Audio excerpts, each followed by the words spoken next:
we are bringing in a familiar face or voice. This afternoon, we're talking to former Senator Sonny Trillanes. Good afternoon, Senator. Thanks for coming back. Magandang hapon po sa inyo lahat at sa ating mga viewers. Magandang hapon, Senator. Long time no see. Ano bang pinagagawa nyo ngayon?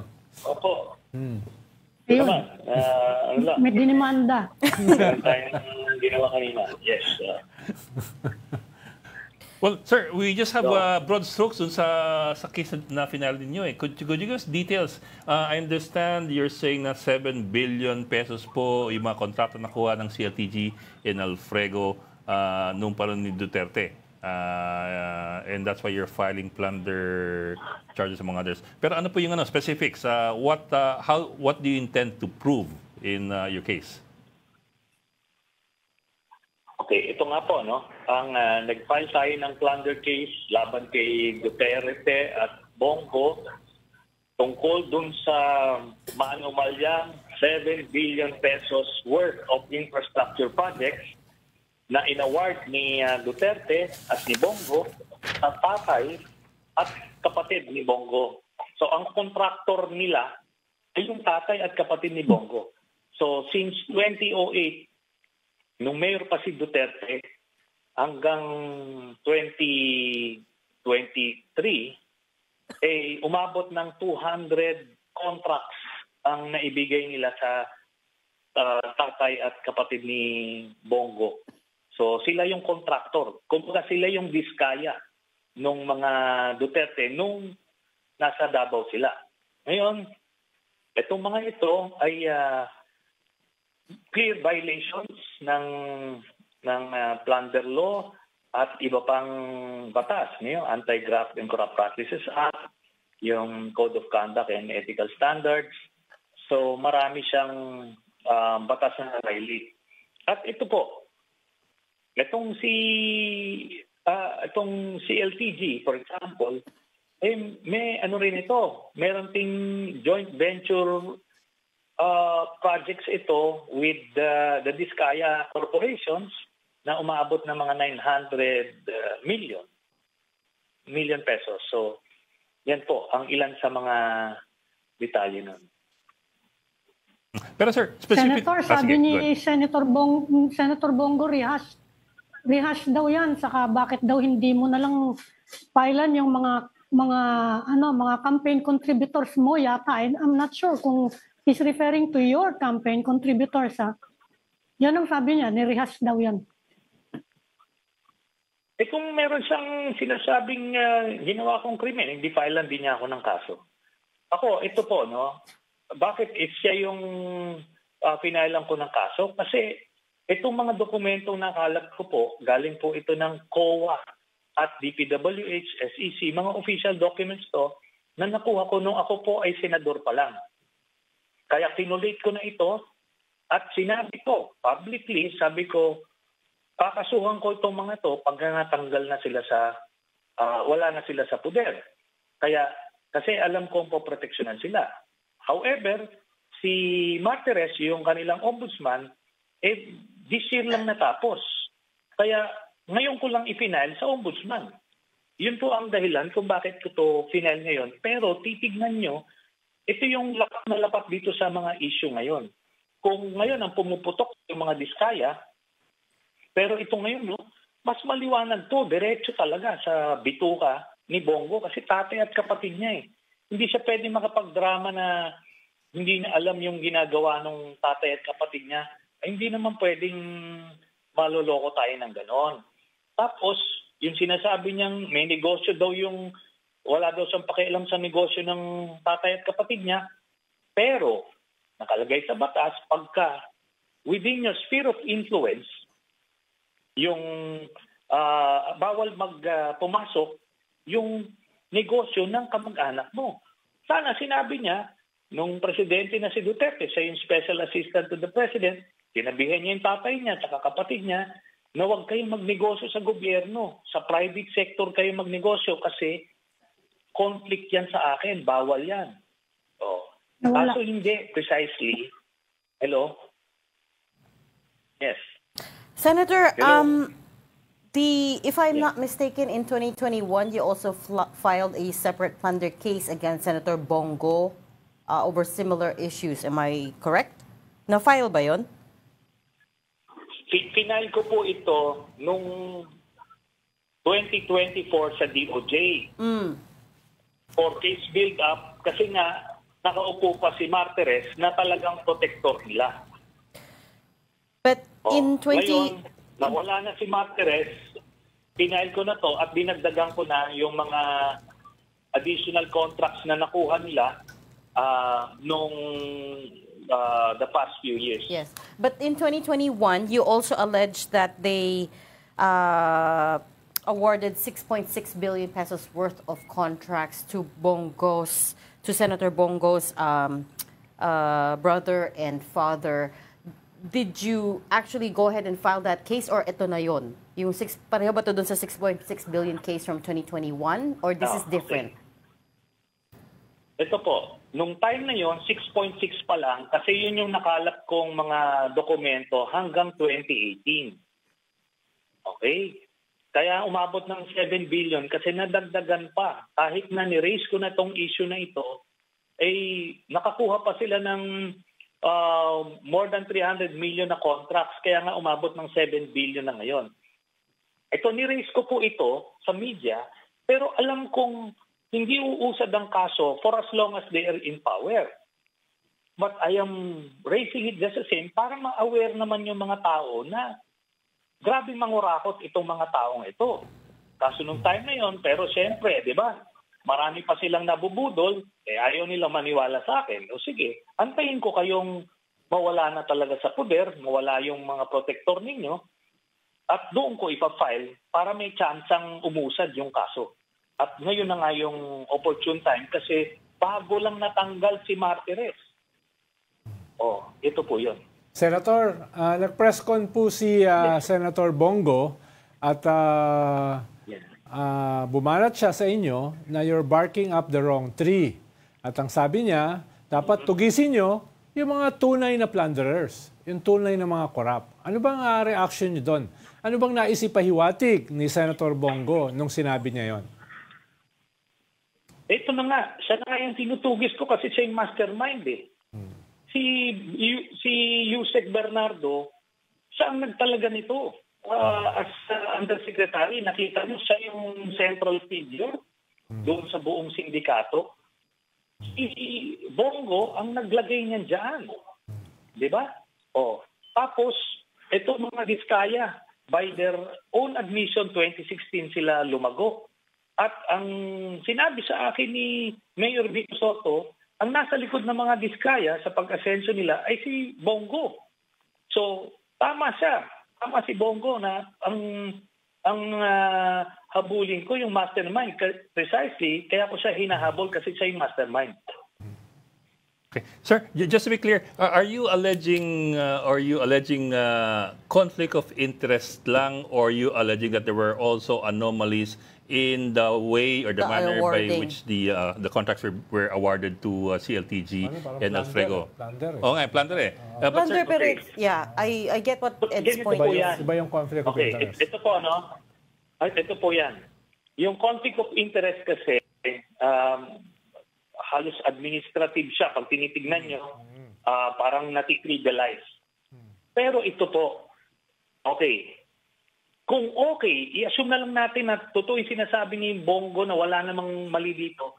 Ibig sabihin, ikaw pala, pwede ka na if you are in a position of authority, pwede ka magbigay ng kontrata sa tatay at kapatid mo and just claim na wala naman akong kinalaman doon sa negosyo nila eh. Hindi nga po eh. The very plunder law was defined na pagka illegally nakapag-acquire ka ng wealth ng more than 50 million from the government, liable ka ng plunder law. So, illegal. Bakit? Precisely because of the conflict of interest. Nakalagay doon, up to 4th degree of consanguinity and affinity, hindi dapat mag-engage yung kamag-anak mo sa lugar mo o sa area mo na you have a sphere of influence. Kunyari, mayor ka ng Davao, siya ang executive assistant ni Duterte.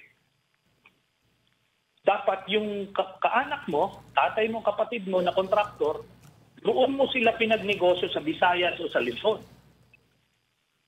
So hindi dapat doon sa area mo na pwede kang maka-influensya doon sa approving authority, in this case si Duterte, na approvean yung mga kontrata. Biruin mo 100 ang kontrata nila. Nung nasa Davao pa si Duterte, 100 nung presidente na si Duterte. So, The key... Kumaga wag naman natin, it's very obvious, common sense, the crime has been committed in broad daylight, ika nga.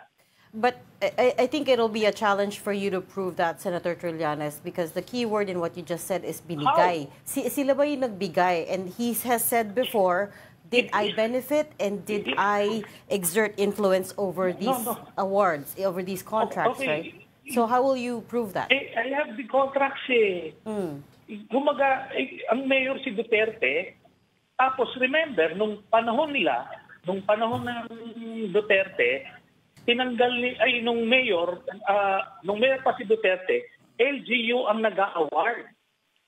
Ang approving authority nung mga proyekto yan na yon is yung LGU. Di ba? Tapos kumaga, ano ba naman to? Para naman tayong, ito nga kay Diskaya,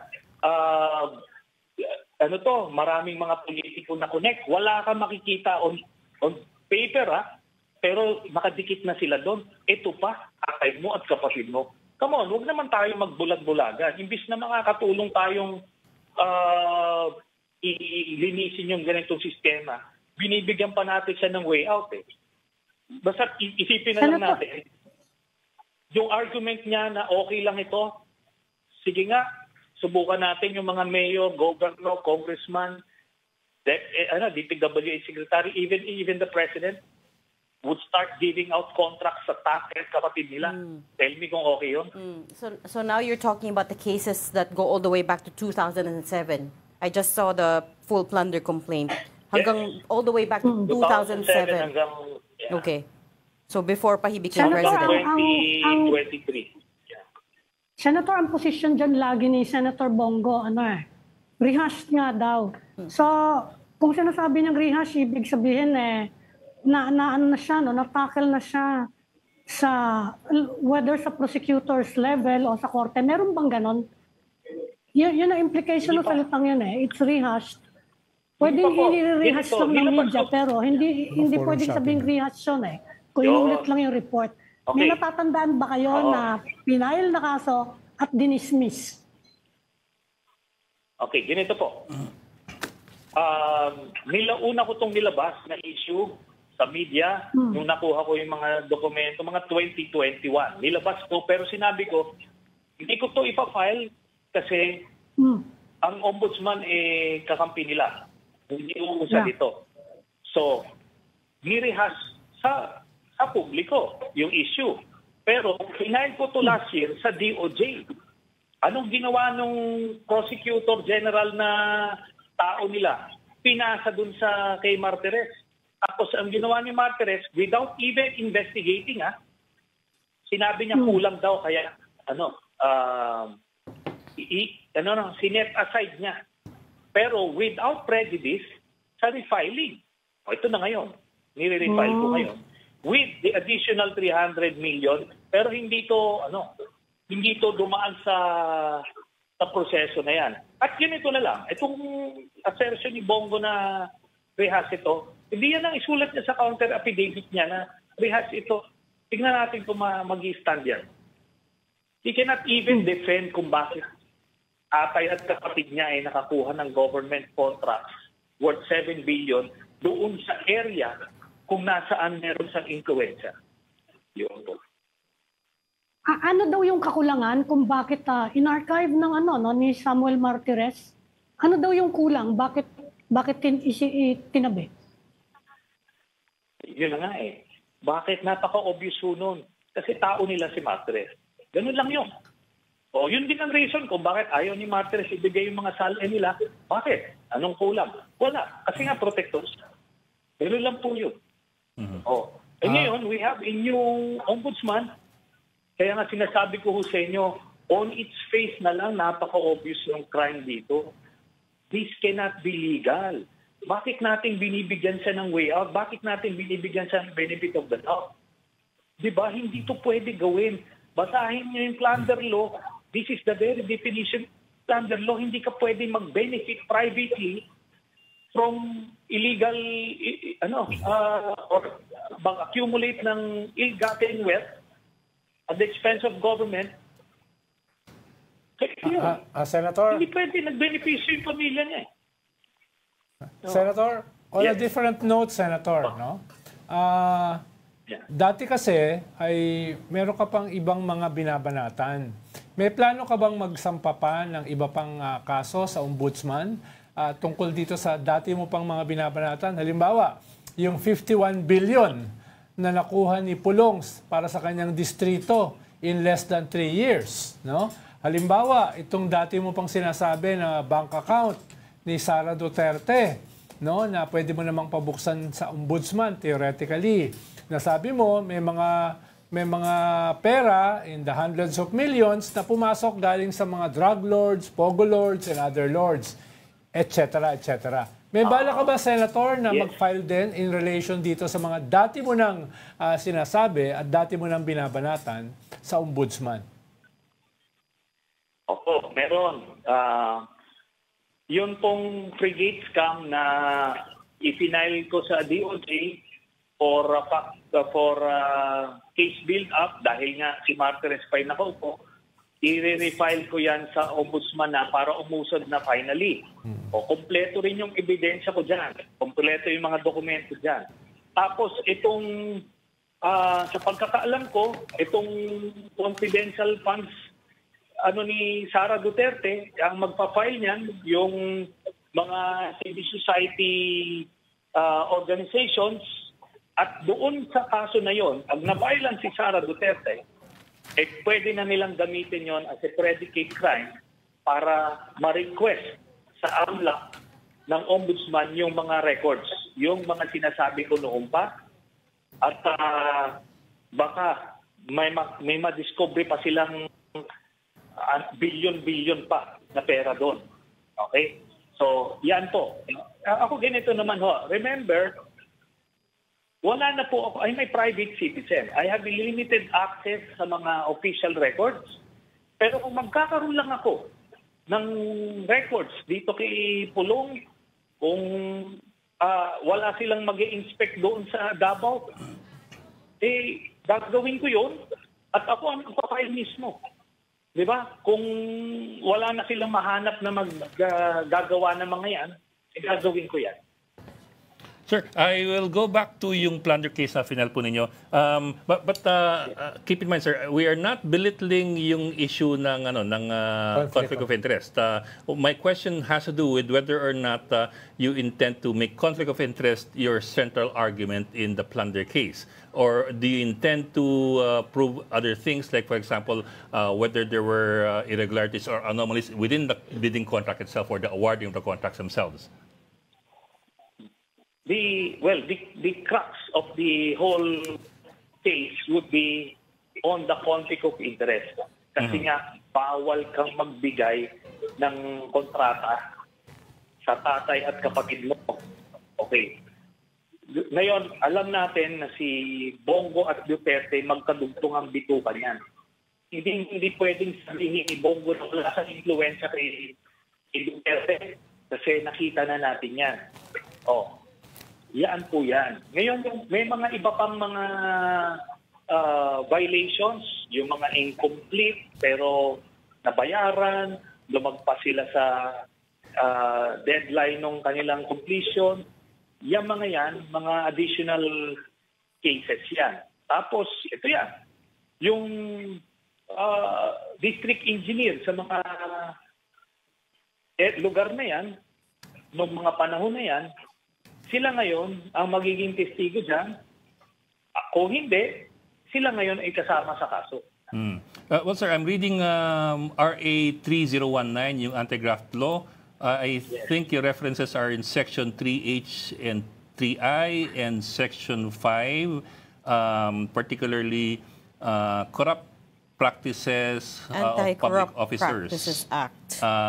Letter H, directly or indirectly having financial or pecuniary interest in any business, contract, or transaction in connection with which he intervenes or takes part in his official capacity.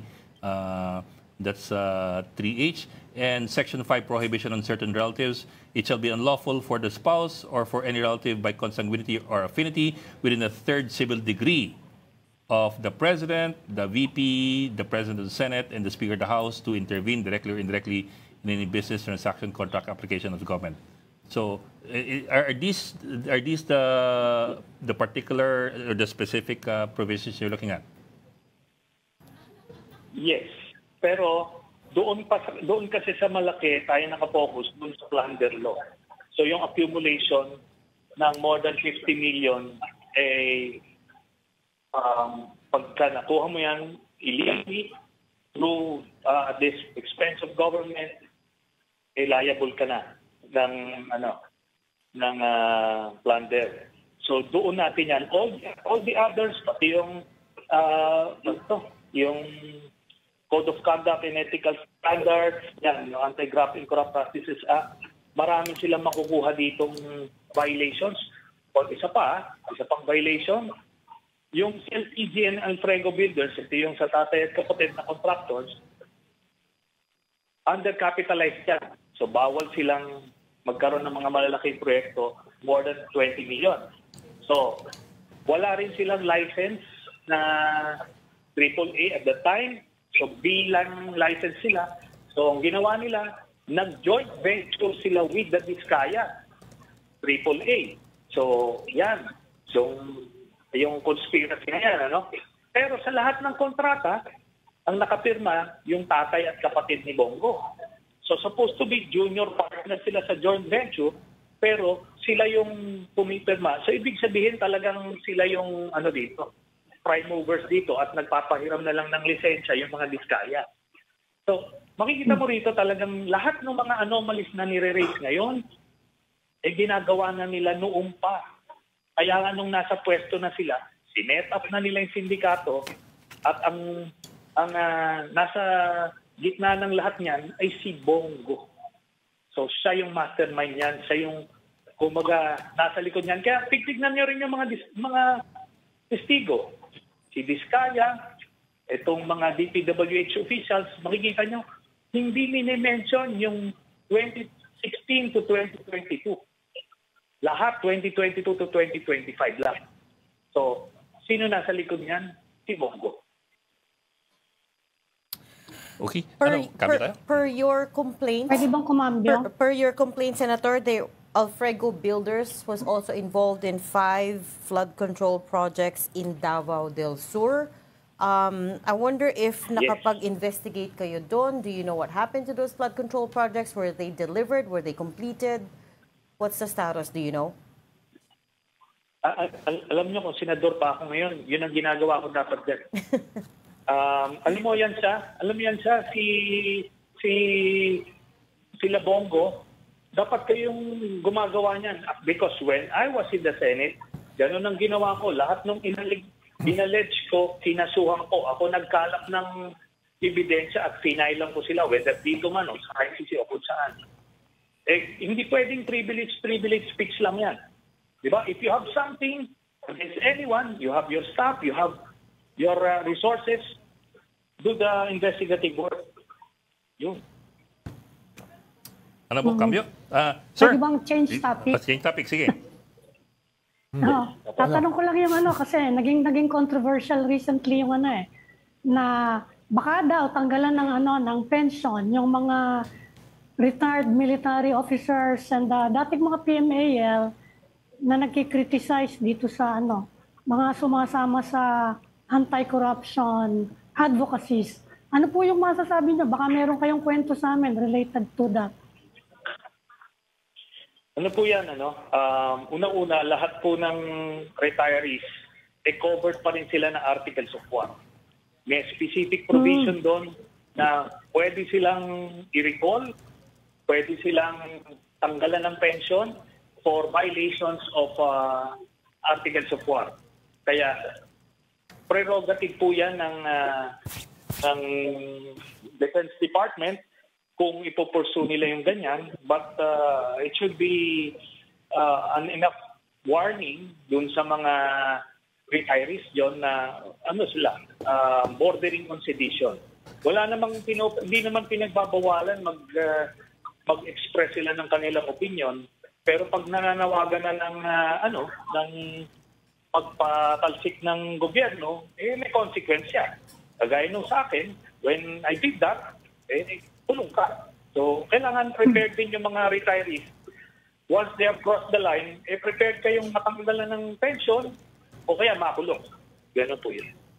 Di ba, Senator, ay very specific yung sinabi ni Armed Forces Chief of Staff Bronner na kinausap siya ng mga retired generals na inuudyok siya maglunsad ng coup laban sa kanyang gobyerno at presidente. Hindi ba dapat ay mabilisan, ay kasuhan yung mga yon at hindi lang tanggalan ng pensyon? Di ba yung pagtanggal ng pensyon is just a light punishment doon sa kanilang gustong mangyari? Opo, ano yan? Judgment call yan ni General Browner kasi babalansihin niya yan. No? Pwede kasing ano pa lang ito, pahapyaw. Parang warning sa inyo yan. Warning siya. I may look the other way doon sa mga nakaraan. Pero anything beyond this, or from this point on, kumaga, na kayo, on notice na kayo. Maaaring ganun ang ginagawa niya. At kasi, yung mga, siyempre may konting camaraderie naman yan. Parang, sige, out of respect sa'yo, palalagpasin ko yung ginawa mo. Pero henceforth, or from here on, on notice ka na. Pag pinursu mo pa yan, either kulong ka o tanggal ka ng pension. Palagay ko nakuha ng mga retirees yung mensahe na yun and mag-iingat na yung iba dyan. Pero in behalf of the General Browner, pwede ba niyang gawin yan? Makiusap siya dun sa mga tao, whether retired o hindi, na mga officers ng ating AFP, na alam naman niya kung anong agenda, without informing yung kanyang mga bosses, katulad ni Secretary Chodoro, the President, no? So, pwede bang gawin yon ng isang Chief of Staff ng Armed Forces? Pwede kasi yon. Pero kasi, pwede niyang gawin yon. Pero how would it look kung merong counterintelligence agents ang mag-report kay Presidente na nakikipag-meet siya dito sa mga ito na hindi nire-report sa kanya? It would be a bad look. Kaya siguro, kailangan niyang sabihan din yung for transparency in case makarating sa kanya yung mga ganyang impormasyon. Sir, cambio naman ako ibang topic. SALN naman. Kasi kagabi si VP Sara, sabi niya itong bagong memo ng Ombudsman Remulla na nagpapalog dun sa pag-release ng mga SALN, parang drama lamang. Kasi sabi nga ni VP Sara, matagal na namang madaling makuha ang mga SALN namin. In fact daw, and I'm paraphrasing her lang, in fact nga daw, parati nakukuha ng PCIJ ang kanyang SALN at pinapublish, at pati raw ikaw, nakukuha mo yung SALN niya. Ganun-ganun lang. Kailangan mo lang daw humingi o mag-formal request sa Ombudsman. Let me ask you po, were you able to get the silence of the VP or President Duterte and until what year? And how easy was it to access the silence, if at all? Hindi po tayo nakakuha ng SALN simula nung naupo si Martires at nag-issue sila nung bawal na. Yun po yun. Kaya alam nyo, ang gagaling magsinungaling nito mga ito. Kaya,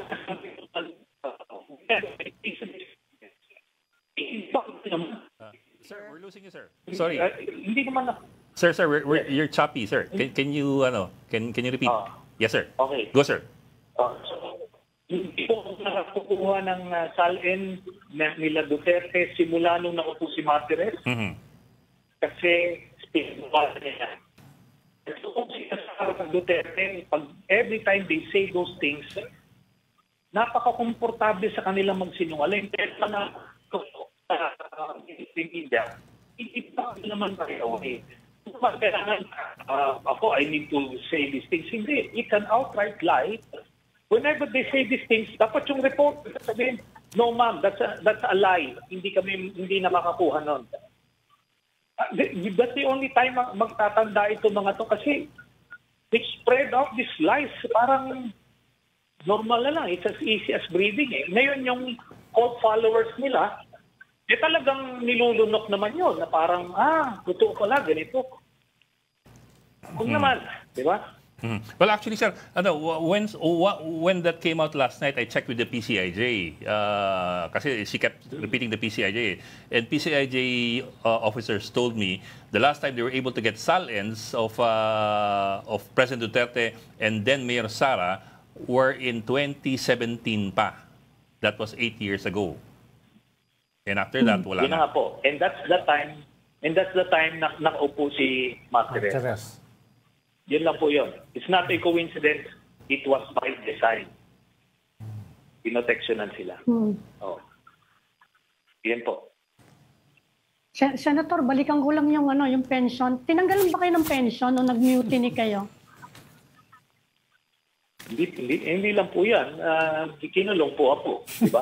Oo nga. Hindi, pero yung kulong. Hindi, afterward na Diba? Na-overturn naman. Pero after that... Hindi siya Hindi po ako pensionado kasi hindi siya pensionado. Hindi ko na 16 years in the service lang ako, so hindi ako umabot po doon. Pero I was able to get my separation pay nung nagkaroon po ng amnesty. So gano'n na po. So just to close out the conversation on SALNs, now that mukhang Ombudsman Remulla has opened the door partially, I wouldn't go so far as to say fully open, pero partially, are you planning to request the SALNs of Senator Go, VP Sara Duterte, former President Duterte? Okay, ang tinitingnan lang natin dito kasi kung yung ombudsman may copy na sila nung SALN, ng mga senador, kukuhanin na namin. Pero ang pagkakaalam ko kasi, yung agency, yung branch of government, siya yung magiging custodian. So, pero we're already doing the paperwork for the others para makuha. Yes, sir. May kanya-kanya mga tokayan national officials, President, Vice President sa Ombudsman. But at least with the OVP, you should be able to request it now kasi from the Ombudsman. Directly from the Ombudsman. And actually from their office din Kasi nothing naman stops the ito po, from voluntarily. Sige, ipapaano ko na, at the risk of being preempted, nag-request na ako ng lahat ng mga dokumento na pwedeng makuha dun sa mga Quadcom hearings, ito sa itong mga SALN, pati doon sa DPWH and the others, inoculate na namin. Yun na yun. So, I'm doing my thing. In order to file another case or in support of the cases that you already filed? Pag may nakalap tayo na bago, hindi pa file natin. Bago. Senator, pahabol ko lang. Hinahanap ng mga tao si Royina Garma Matutuloy ba yung testimony niya sa ICC? Opo, matutuloy po yung testimony niya.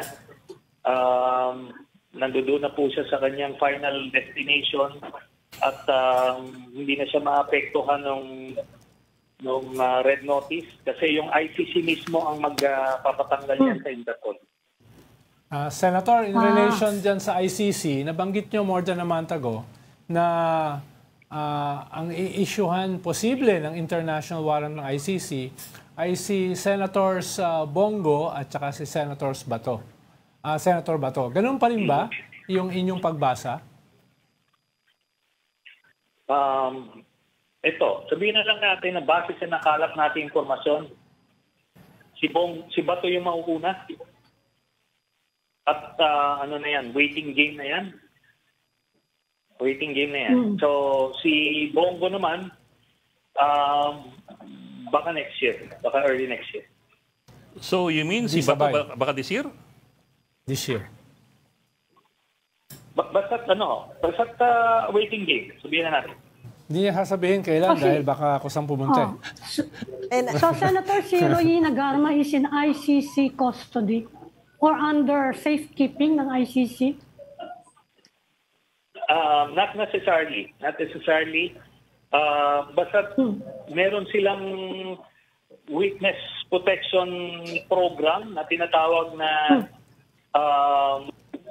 hindi naman necessarily sila yung magpo-provide ng safe house or what.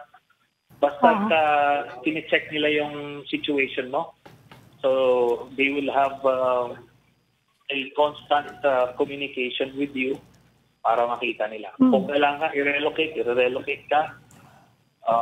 Pero kung you're fine where you are now, hayaan ka nila. Pwedeng sabihin under ICC protection. Pwede bang sabihin yon? Hindi pa rin. Basta sabihin lang natin na ang masasabi ko dyan is siya, nag-qualify siya as an ICC witness at they are looking out for her protection and safety. Okay. Security and safety. Kasi sir, pag sinabing she's at her final destination, iba po yung ibig sabihin nun eh. Kasi Oo nga, sa pelikula tingnan kasi namin, iba nasa yun dahig eh. na siya. That sounds so morbid. Okay, we will leave that there. Thank you so much for talking to Kasi us. Salamat, Okay, Senator. may itinerary kasi siya Nakarating siya doon sa Yes, sir. ultimate destination. Okay, sir. We got it. Oh, iwan niyo na Thank sa you so ganun. much Huwag for tayo talking to us. makulit. Former Senator Sunny Trin.